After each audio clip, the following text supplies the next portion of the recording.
കോഴിക്കോട് മണാശ്ശേരിയിൽ ചികിത്സ ലഭിക്കാതെ ഒരാൾ മരിച്ചതായി പരാതി. മരിച്ചത് മലപ്പുറം സ്വദേശി ബഷീർ.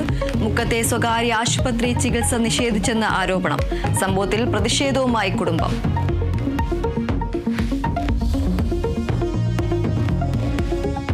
സംസ്ഥാനത്ത് മഴ തുടരും. കോഴിക്കോട്, വയനാട്, കണ്ണൂർ, കാസർഗോഡ് ജില്ലകളിൽ യെല്ലോ അലർട്ട്.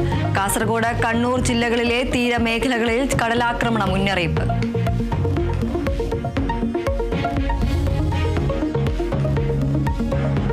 ഓപ്പറേഷൻ സിന്ദൂറിൽ ലോക്സഭയിൽ ഇന്ന് ചർച്ചയ്ക്ക് തുടക്കമാകും. 16 മണിക്കൂർ ചർച്ചയ്ക്ക് പ്രതിരോധ മന്ത്രി രാജ്നാഥ് സിംഗ് തുടക്കമിടും.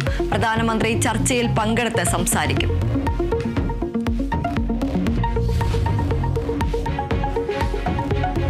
ഛത്തീസ്ഗഡിൽ മലയാളി കന്യാസ്ത്രീകളെ അറസ്റ്റ് ചെയ്ത സംഭവത്തിൽ രാജ്യവ്യാപക പ്രതിഷേധം. വിഷയം പാർലമെന്റിൽ ഉന്നയിക്കാൻ പ്രതിപക്ഷം. പ്രധാന കവാടത്തിൽ പ്രതിഷേധ ധർണ നടത്താൻ തീരുമാനം.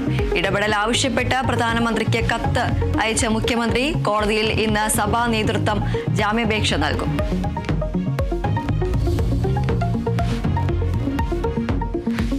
ചെസ് വനിതാ ലോകകപ്പ് ചാമ്പ്യനെ ഇന്നറിയാം.